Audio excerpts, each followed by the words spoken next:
दश्त तो दश्त है, दरिया भी न छोड़े हमने, बहरे जुल्मात में दौड़ा दिए घोड़े हमने। आ गया ऐन लड़ाई में गर वक्ते नमाज, किबला रूहों के ज़मीं बोस हुई कौम हिजाज। एक ही सफ में खड़े हो गए महमूद और अयास, न कोई बंदा रहा न कोई बंदा नवाज। यह हमारी तारीख थी, यह हमारी तारीख थी। इसी बात की तरफ मैं तुम्हें दावत दे रहा हूं कि जिस दिन तुम उस नुक्ते पर वापस आ गए और समझ गए मेरी तारीख इन कुत्तों की सोहबत में रहना नहीं है। अल्लाह ताला ने तुम्हें शेर बनाकर पैदा किया। बेशक बेशक। हाँ, अल्लाह तबारक व तआला ने तुम्हारे मुतालिक कुरान में फरमाया कुंतुम खैरा उम्मतिन उखरिजत लिन्नास, तुम खैर उम्मत हो जो लोगों में अल्लाह तबारक व तआला ने तुम्हें बनाया है।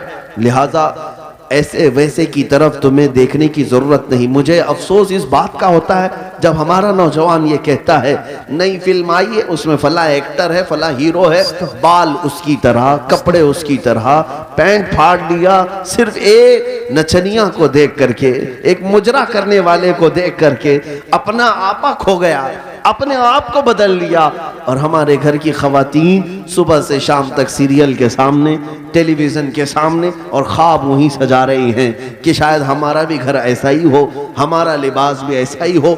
मेरे अजीजों, दुनिया क्या करती है इसकी तुम्हें फिक्र नहीं होनी चाहिए।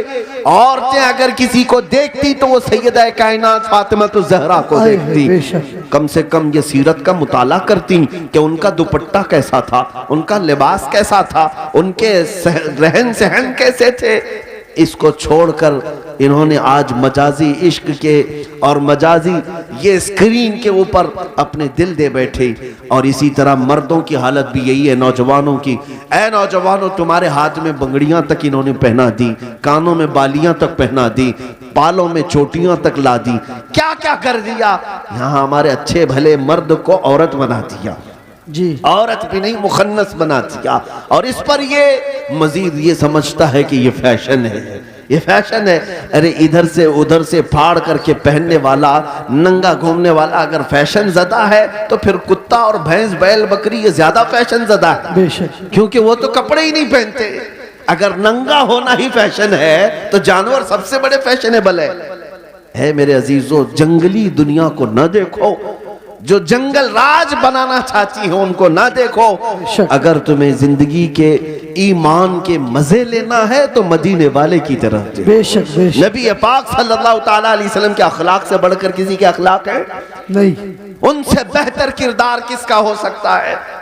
मेरे अजीजों, आज दुनिया अगर तुमसे भी मुंह फेर रही है तो इसकी वजह यही है कि तुम्हें खुद नबी पाक की सीरत नहीं मालूम। एक मैं अपनी बात बताता हूं तजुर्बे की। एक बार एक ट्रेन से मैं उतर रहा था, एक नौजवान ने, मीलाद का दिन था 12वीं शरीफ का, उसने मुझसे पूछा कि कोई ऐसा अमल बता दीजिए जो रसूलुल्लाह को खुश कर दो। सुभान। रबीउल अव्वल शरीफ में आप भी कुमकुमे लगाते होंगे, सजाते होंगे ना गलियां, जुलूस भी निकालते हैं, सारी चीजें करते हैं, लेकिन कुछ काम और भी हैं तुम्हारे जिम्मे।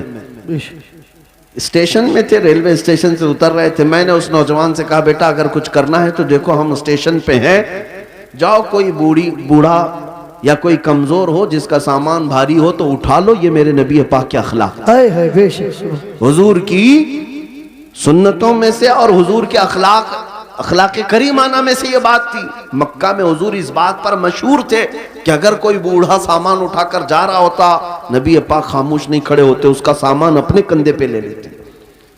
हाँ, हुजूर अकरम सल्लल्लाहु ताला अलैहि वसल्लम के मुताल्लिक हजरत खदीजतुल कुबरा रज़ियल्लाहु ताला अन्हा ने भी ये फरमाया कि आप बूढ़ों का, कमजोरों का बोझ उठाते हैं, अल्लाह आपके साथ बुरा कभी नहीं फरमाया। मेरे अजीजों, मैं आपको एक तजुर्बे की बात बता रहा हूँ। वो नौजवान गया ढूंढते हुए, एक बूढ़ी औरत उतर रही थी 2 बड़ी थैलियां लेकर, उसके पास गया कि अम्मा जी ये मुझे दे तो मैं पहुंचा दूंगा आप तक। पहली बात में जाहिर सी बात है अजनबी को कौन सामान देगा। उसने मना किया कि भाई छोड़ दो, मेरा सामान मुझे ले जाने दो। वो नहीं दे रही थी, इसने जिद किया कि मुझे दे दीजिए। वो खातून कहने लगी पहले ये तो बता तू कुली है या सामान उठाने वाला है, ड्रेस से तो नहीं लगता, कहीं मेरा सामान उठा के भाग गया। उसने हकीकत बताई, अम्मा जी बात यह है कि आज 12 रबीउल अव्वल है, सुभान, हमारे प्रॉफेट मोहम्मद सल्लल्लाहु ताला अलैहि वसल्लम का जन्मदिन है। और हमारे नबी पाक सल्लल्लाहु ताला अलैहि वसल्लम बूढ़ों का और कमजोरों का बोझ उठाते थे। उनकी ये आदत थी। मैं चाहता हूं कि उनकी वो अदा पर मैं अमल करके उनको खुश कर दूं। है सुभान सुभान। उस औरत के दिल पर ये बात लगी। वो नॉन मुस्लिम थी, नॉन मुस्लिम थी। उसने सामान उठा लिया, जहां तक जाना था वो खातून के साथ गया, टैक्सी किया और भेज दिया। नंबर शेयर कर लिए थे। वो औरत चली गई सामान लेकर। मेरे अजीजों, 6 महीने गुजर गए इसी तरह से। वो नौजवान मुझसे कहता है कि मुझे तो खबर नहीं थी, बात आई गई हो गई, एक बार इस तरह से किसी की मदद कर लिया। लेकिन 6 महीने के बाद वो एक खातून जो क्रिश्चियन थी, वो फोन करके कहती है कि बेटा क्या हाल चाल है, तुझे याद है हम स्टेशन में मिले थे और तू मेरा सामान उठाया था? कहा हाँ अम्मा जी याद है। कहा कि पिछले 6 महीने से मैं तेरे नबी की सीरत ही पढ़ रही हूं। सुभान अल्लाह सुभान सुभान। तूने मुझे उनकी तरफ डाइवर्ट कर दिया और हर दिन उनकी बात पढ़ती हूँ तो मजा कुछ और ही आता है। सुभान, लुत्फ कुछ और ही आता है। अजीज़ाने गिरामे वक़ार, आज भी दुनिया तुम्हारे नबी को अगर पहचानेगी तो तुम्हारे अखलाक से पहचाने। बेशक सुभान। तुम्हारे किरदार, तुम तर्जुमान हो अपने नबी पाक। बेशक। लिहाजा तुम्हारे ये जिंदगी गुजारने के तौर तरीके ऐसे नहीं होनी चाहिए कि दुनिया तुमको देख करके ये कहिए निहायत गंदे रहने वाले कहां किस दीन की तरफ बुलाएंगे। न इनके यहाँ पाकीज़गी है, न तहारत है, न सफाई है। आज नशा अगर कहीं बिकता है तो लोग तुम्हारी तरफ इशारा करते हैं। बेशक। पता पूछो कि नशा कहाँ मिलता है तो मुसलमान मोहल्लों की तरफ इशारा कर देंगे। करते भी यही हैं, बेचते भी यही हैं। और मेरे अजीजों, सबसे ज्यादा जराइम कहाँ होते हैं?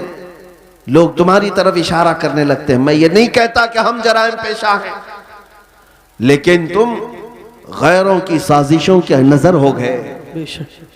एक बादशाह ने अपने वजीर से पूछा था, मेरी कुर्सी लंबी देर तक मुझे कायम रखना है, क्या करूं?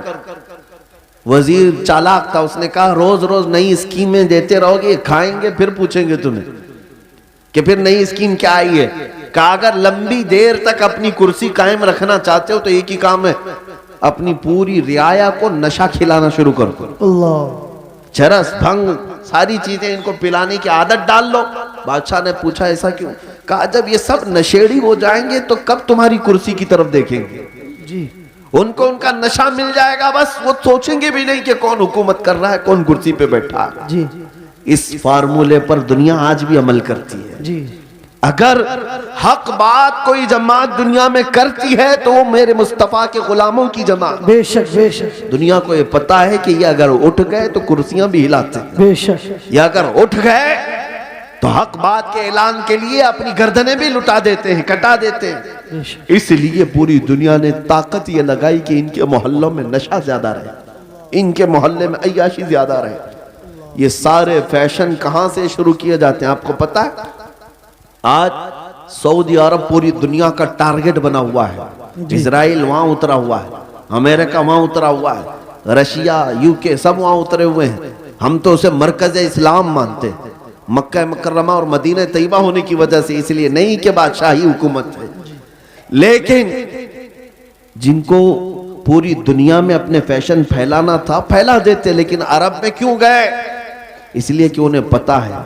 बहुत जमाने पहले इकबाल ने कहा था, यूरोप अगर किसी बात से घबराता है ना मुसलमानों से, तो किस बात से? ये फाका कश मौत से डरता नहीं जरा, रूहे मोहम्मदी इसके बदन से निकाल दो, रूहे मोहम्मदी इसके बदन से निकाल दो। अरब को देख करके अजम के तखय्युलात इस्लाम को हिजाज और यमन से निकाल दो। जी बेशक। ये इकबाल ने बहुत पहले 100 साल पहले कहा था। आज उस पर दुनिया अमल कर रही है। पूरे सऊदी को यहूदी बनाने में कोई कसर नहीं छोड़ी जा रही। बेशक। डांस क्लब वहां, आज सैकड़ों सिनेमा हॉल खोल दिए गए सऊदी अरब में। जी। मक्का मुकर्रमा और मदीना तैयबा में बाजारों में नशा पहुंचा दिया गया। जी। मैंने खुद देखा है। अगरचे वहां पर मौत की सजा रखी गई, लेकिन वहां तक भी पहुंचा दिया। नशा का मतलब सिर्फ सिगरेट बीड़ी की बात नहीं कर रहा हूं, कोकेन, अफीम, हेरोइन जैसी नशा की चीजें पहुंचा दी गई। नंगेपन को रिवाज दिया जा रहा है। नई नई बीच बना करके समंदर के किनारे नंगे जिस तरह लेटते हैं, दुनिया ये चाहती है कि मोहम्मद अरबी के गुलाम भी इसी तरह नंगे लेटे। अल्लाह माज़। वो हदीस सादिक आ गई, मेरे आका ने फरमाया था यूशकु अन तदाअ अलैकुमुल उमम कमा तदाअल अकिलतु इला क़ुसअतिहा। हुजूर फरमाते हैं करीब एक जमाना आएगा, तुम देखोगे सारी कौमें मेरी उम्मत पर झपट पड़ेंगी जैसा भूखा बर्तन पे झपटता है। बेशक। ये सब के टारगेट हम ही बने हुए आज। अखलाक तुम्हारे अंदर से निकालने के लिए क्या क्या किया जा रहा है जानते? ये इंटरनेट इस तरह से आसान करके तुम्हारे हाथों में दिया गया और नौजवान को आजादी के नाम पर खुला छोड़ दिया गया। नौजवान लड़का हो कि लड़की हो, इसे खबर भी नहीं है कि तुम्हारे हाथ में एटम बम की तरह से एक हथियार आया है। ये हो सकता है दुनिया को न तबाह करे, लेकिन तुम्हारा ईमान और अखलाक मुकम्मल तबाह कर रहा है। बेशक। एक दो नहीं, सैकड़ों नौजवानों